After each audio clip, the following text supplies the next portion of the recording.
لله وحده والصلاة والسلام على من لا نبي بعده أما بعد وقال الله سبحانه وتعالى فاعلم أنه لا إله إلا الله عن معاذ بن جبل رضي الله تعالى عنه قال قال رسول الله صلى الله عليه وسلم من كان آخر كلامه لا إله إلا الله دخل الجنة। সমস্ত প্রশংসা সেই মহান সত্তা আল্লাহ সুবহানাহু ওয়া তাআলা, যিনি একমাত্র সত্য ইলাহা, তিনি ছাড়া সত্য ইলাহা নেই। সেই মহান আল্লাহ সুবহানাহু ওয়া তাআলা আমাদেরকে জুম্মা সালাত আদায়ের উদ্দেশ্যে একত্র করেছেন। এই জন্য আল্লাহ তাআলার কাছে শুকরিয়া জ্ঞাপন করি, আলহামদুলিল্লাহ। অতঃপর আল্লাহ সুবহানাহু ওয়া তাআলা প্রেরিত সর্বশেষ এবং সর্বশ্রেষ্ঠ নবী রাসূল মুহাম্মদ রাসূলুল্লাহ সাল্লাল্লাহু আলাইহি ওয়াসাল্লামের উপর শতকোটি দরুদ এবং শান্তির ধারা বর্ষিত হোক। দরুদ ইব্রাহিম পাঠ করে আল্লাহুম্মা সাল্লি আলা মুহাম্মদ ওয়া আলা আলি মুহাম্মদ কামা সাল্লাইতা আলা ইব্রাহিম ওয়া আলা আলি ইব্রাহিম ইন্নাকা হামিদুম মাজিদ। আল্লাহুম্মা বারিক আলা মুহাম্মদ ওয়া আলা আলি মুহাম্মদ কামা বারাকতা আলা ইব্রাহিম ওয়া আলা আলি ইব্রাহিম ইন্নাকা হামিদুম মাজিদ। সহিহ মুসলিমের হাদিসে আবু হুরায়রা রাদিয়াল্লাহু তাআলা আনহু তিনি বলছেন, বর্ণনা করছেন, হাদিস সংখ্যা 798, আল্লাহ রাসূল সাল্লাল্লাহু আলাইহি সাল্লাম বলেন,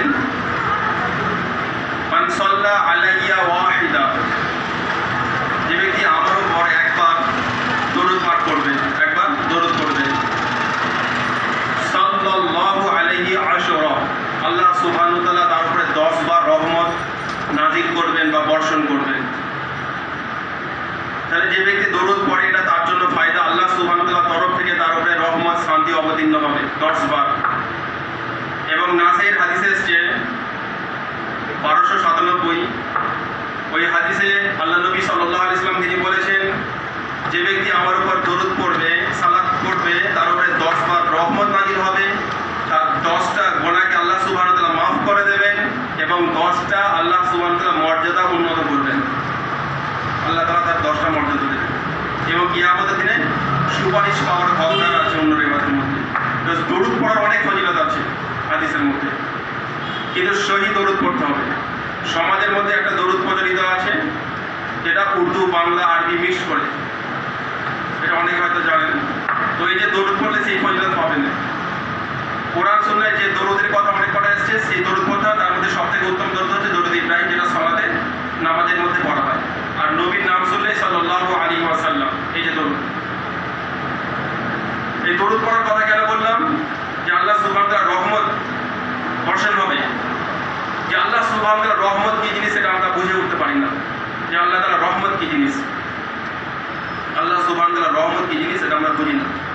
সহিহ বুখারী হাদিস সংখ্যা 6463, এই হাদিসে আবু হুরায়রা রাদিয়াল্লাহু তাআলা আনহু তিনি রাবী, তিনি বলছেন যে রাসূল সাল্লাল্লাহু আলাইহি সাল্লাম বলেছেন, তোমরা তোমাদের আমলের বুনিয়াদে বা আমলের ওসিলাতে জান্নাতে প্রবেশ করতে পারবে না, ইল্লা রাহমাতুল্লাহ, আল্লাহ সুবহানাহু ওয়া তাআলার রহমত ছাড়া।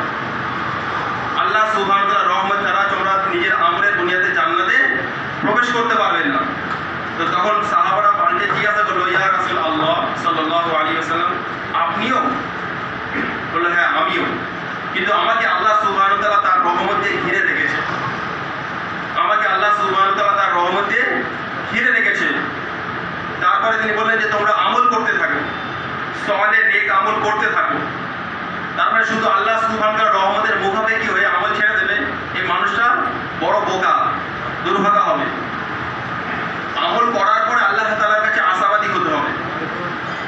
আল্লাহ সুবহানাহু ওয়া তাআলা কোনো একটা আমলের ওসিলায় তাকে জান্নাতে পাঠিয়ে দেবে। আল্লাহর রহমত এমন জিনিস। আমল না করে জান্নাতে যাওয়ার নজির এরকম হাদিসও পাওয়া যাচ্ছে। বনি ইসরায়েলের এক ব্যক্তি, যেটা এই ঘটনাটা অনেকে আমরা জানি, বনি ইসরায়েলের একটা ঘটনা, যে একটা লোক এত বদকার ছিল, মানে জীবনে তার জিন্দেগিতে কি হয়েছিল, ঘটনাটা ঘটেছিল, তিনি 99টা মার্ডার করেছিল, খুন করেছিল, হত্যা করেছিল, 99টা খুন করেছিল।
সৎ লোক আছে, নেক বান্দা আছে, অমুক জায়গায় যাও, সেখানে গিয়ে একটা তওবার পন্থা তারা বলে দেবে, তুমি সেই পন্থায় অবলম্বন করবে, তাদের সঙ্গে সহবাদ করো, তাদের সঙ্গে যাও। তিনি যাওয়া শুরু করলেন, হিজরত এখান থেকে যাওয়া শুরু করলেন, ওই এলাকা ত্যাগ করলেন।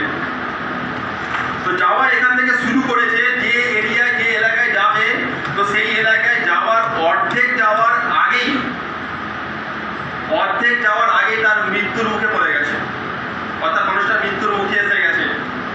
ওই সময় মৃত্যুর ফেরেশতা, অর্থাৎ এখানে রহমতের ফেরেশতা বলছে, আসল শব্দ হচ্ছে মালাইকা, মালাকুন, এটা এক বছর বহু বছর মালাইকা।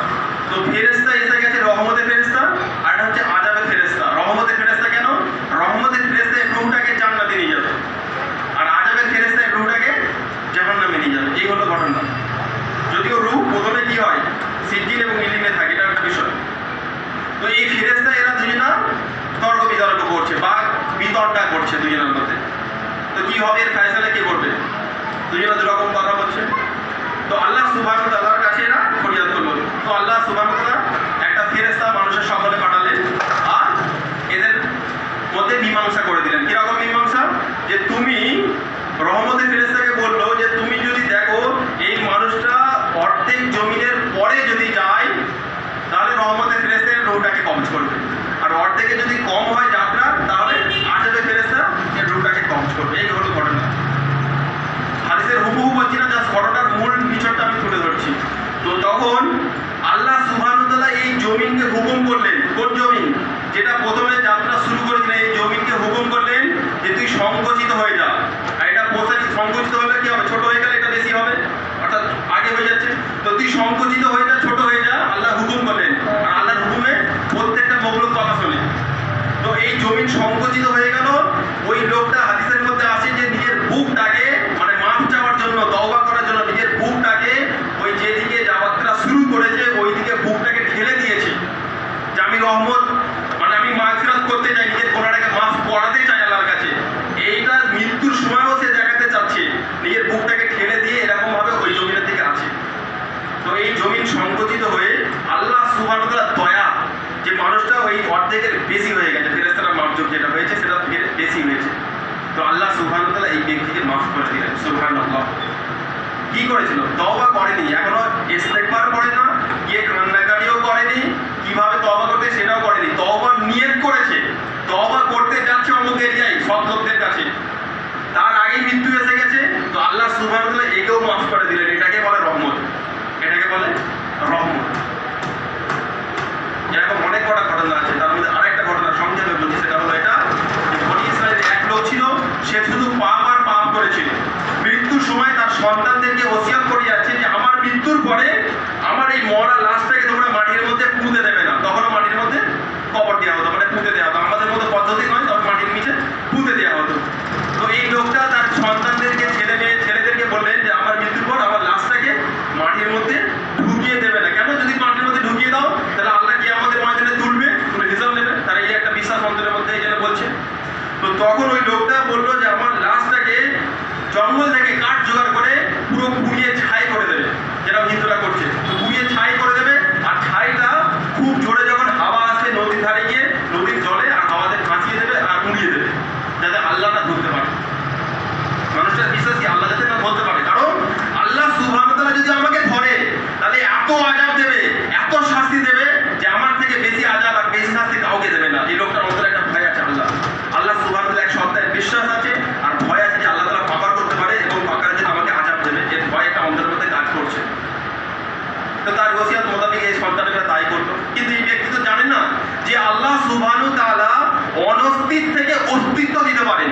কিছু ছিলাম না আমরা, একসময় কোনো অস্তিত্ব ছিল না, আল্লাহ তাআলা অস্তিত্ব দান করেছেন। তো সেই আল্লাহ সুবহানাহু ওয়া তাআলা চাই কেন ও অনস্তিত্ব থেকে আবার অস্তিত্ব দিতে পারবেন, এটা সক্ষম রাখেন। তো আল্লাহ সুবহানাহু ওয়া তাআলা ছাইকে হুকুম করলেন, মানে পানিকে হুকুম করলেন ছাইকে একত্র করো, ছাইকে একত্র করা হলো। হাওয়াকে হুকুম করা হলো, হাওয়া ছাইকে একত্র করলো।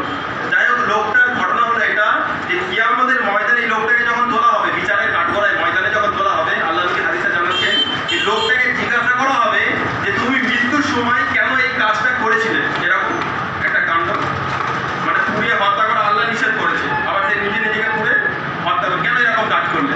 ওই ব্যক্তি বলবে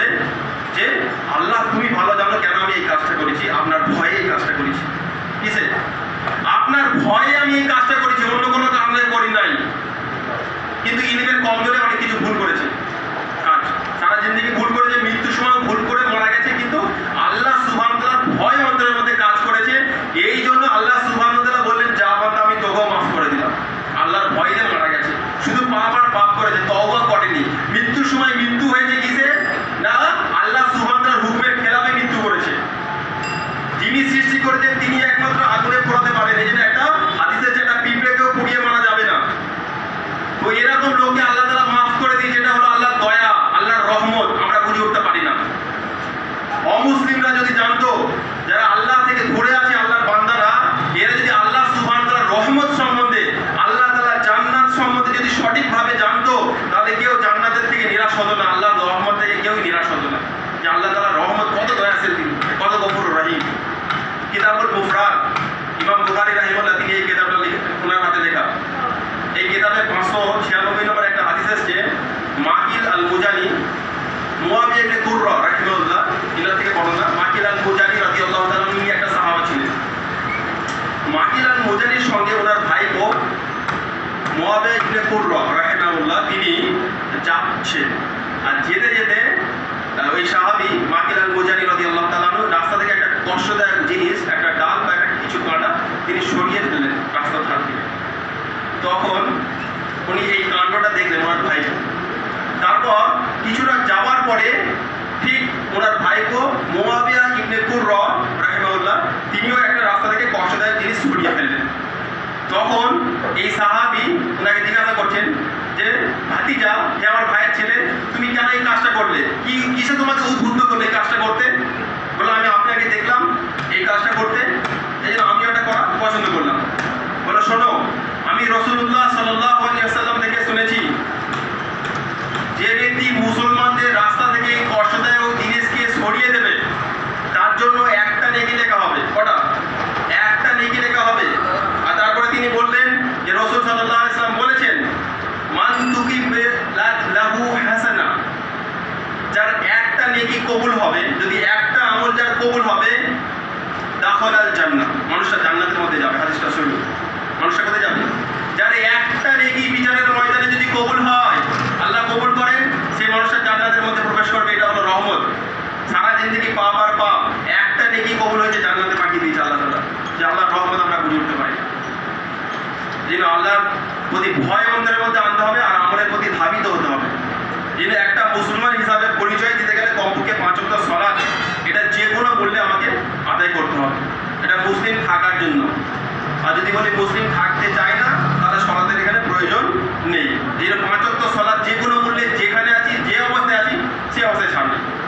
একটা অসুস্থ মানুষের, যে যদি সিলাইন চলে তার হাতে, আর তার যদি জ্ঞান থাকে ওই অবস্থায়, ও শুয়ে শুয়ে ওকে এসায় যদি সালাত আদায় করতে হয়, আর স্বাভাবিক মানুষের উপরে সালাত কিভাবে ছাড় হয়? এটা অসম্ভব, ছাড় হতেই পারে না। এই 5 ওয়াক্ত সালাতে যে কোনো মূল্যে আদায় করতে হবে। একটা গুরুত্বপূর্ণ ইমানের পরে আমল, যেটা থাকলে মানুষ ইমানদার থাকে, যেটা না থাকলে কাফের থাকে। এর ব্যাপারে প্রচুর ফতোয়া আছে ওলামায়ে কিরামদের সালাতের ব্যাপারে। এই জন্য সালাত 5 ওয়াক্ত যে কোনো মূল্যে আদায় করতে হবে। এটা একটা গুরুত্বপূর্ণ ইবাদত, এবং এই রহমত আল্লাহ সুবহানাহু ওয়া তাআলা পেতে গেলে আল্লাহর প্রতি ধাবিত হতে হবে। 5 ওয়াক্ত সালাত আদায় করতে হবে। এটা হচ্ছে আপনি আমি কি আছি না, 5 ওয়াক্ত সালাত আদায় করতে পারছি, আল্লাহ তাআলার হুকুম পুরো করতে পারছি, যে আল্লাহর রহমত, আল্লাহ দয়া হয়েছে বলে আমি আসতে পেরেছি। যেমন এই জুম্মা এসেছি, আল্লাহ দয়া, আল্লাহ তৌফিক যদি না হতো আসতে পারতাম না। এই আল্লাহ দয়া আমাদেরকে বুঝতে হবে।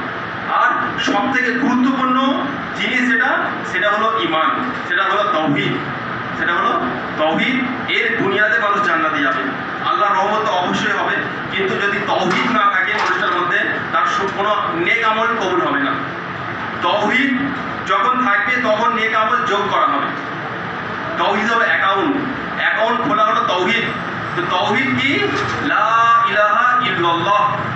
এটা হলো তাওহীদ, যে আল্লাহ সুবহানাহু ওয়া তাআলা ছাড়া সত্য কোনো ইলাহা নেই।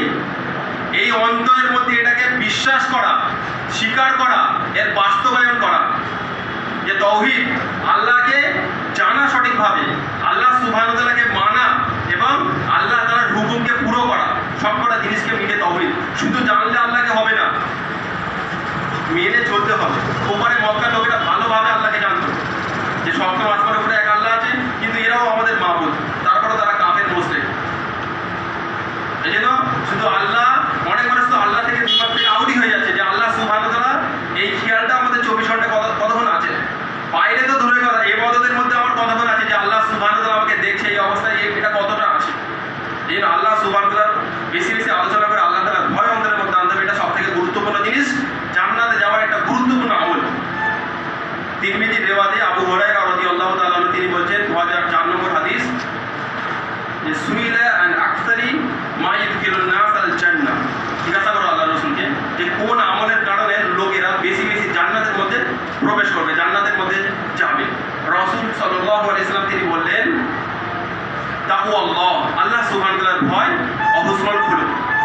উত্তম চরিত্র, সৎ চরিত্র, নেক চরিত্র কি করবে, এটা জান্নাতে যাওয়ার বড় একটা মাধ্যম। এই জন্য আমাদের কি করতে হবে, আল্লাহ তাআলার ভয় আর উত্তম চরিত্রের মাধ্যমে কি করতে হবে না, জান্নাত অর্জনের একটা পন্থা আল্লাহ তাআলা পাঠিয়ে দিয়েছে নবী সাল্লাল্লাহু আলাইহি ওয়াসাল্লামের মাধ্যমে, সেটা অবলম্বন করতে হবে। এই জন্য আল্লাহ তাআলাকে ভয় করে জিন্দেগি যাপন করতে হবে। জিন্দেগির এই যে সময়টা আল্লাহ সুবহানাহু ওয়া তাআলা আমাদের দিয়েছেন, খুবই অল্প সময় আমরা জানি। আজ আমরা জিন্দেগির মধ্যে সব থেকে মনে করছি যে আমার সম্পদ, আমার মাল, আমার বাড়ি, আমার গাড়ি, আমার জিন্দেগি, আমার এই যে আছে আমার জিন্দেগি, এটা নিয়ে মানুষ আজ ব্যস্তর মধ্যে আছে। অথচ এগুলো কিছুই আমার এক সময় থাকবে না। আল্লাহ রাসূল সাল্লাল্লাহু আলাইহি ওয়াসাল্লাম তিনি বলছেন, হাদিসের মধ্যে এসেছে 7352 নম্বর সহিহ বুখারী, সহিহ মুসলিমের হাদিস, আবু হুরায়রা রাদিয়াল্লাহু তাআলা তিনি বলছেন যে রাসূল সাল্লাল্লাহু আলাইহি ওয়াসাল্লাম বলেন যে আদম সন্তান আল্লাহ তাআলার বান্দাগণ তারা বলে যে আমার মাল, আমার মাল, আমার সম্পদ, মানে বলতে থাকে যে আমার বাড়ি, আমার গাড়ি, আমার জমি, আমার জায়গা, আমার এই, আমার ওই, এই আদম সন্তান বলতে থাকে। অথচ তার কিছুই নয়। কি তার? তিনটে জিনিস তার। এক, সে যা খেয়েছে হজম হয়ে নষ্ট হয়ে গেছে সেটা তার, ওটা ছিল। দুই, সে যা পরিধান করেছে, কাপড় চোপড় যা সরঞ্জাম যা পড়েছে সেটা তার, সে নষ্ট হয়ে যাবে, পুরনো হয়ে যাবে। আর তিন, যে মানুষটা কি করেছে, আগে পাঠিয়ে দিয়েছে, অর্থাৎ দান খয়রাত করেছে, যে মানুষটা কি করেছে, সঞ্চয় করেছে, দান করে পাঠিয়ে দিয়েছে আল্লাহর কাছে, সেটা হলো দান। সেটা কি আমাদের দিনে সেটা দান হবে। এই তিনটে ছাড়া তার কিছুই নয়। যা সে দুনিয়া থেকে মানে রেখে যাবে সবই তার ওয়ারিসানগণ এবং তার প্রতিবেশীগণ, তার লোকেরা নিয়ে নেবে, তার কিছুই থাকবে না। এই জন্য আমাদেরকে কি করতে হবে না, আল্লাহ সুবহানাহু ওয়া তাআলার সন্তুষ্টি অর্জনের উদ্দেশ্যে দান করতে হবে। দান হলো একটা পাওয়ারফুল আমল। অনেক কটা পাওয়ারফুল ইবাদতের মধ্যে দান হলো এমন একটা পাওয়ারফুল ইবাদত যেটা নামাজ, রোজা, হজ, যাকাত, জিকির, তেলাওয়াত, এর থেকে এই কথাটা এখানে আসেনি। কোন কথাটা?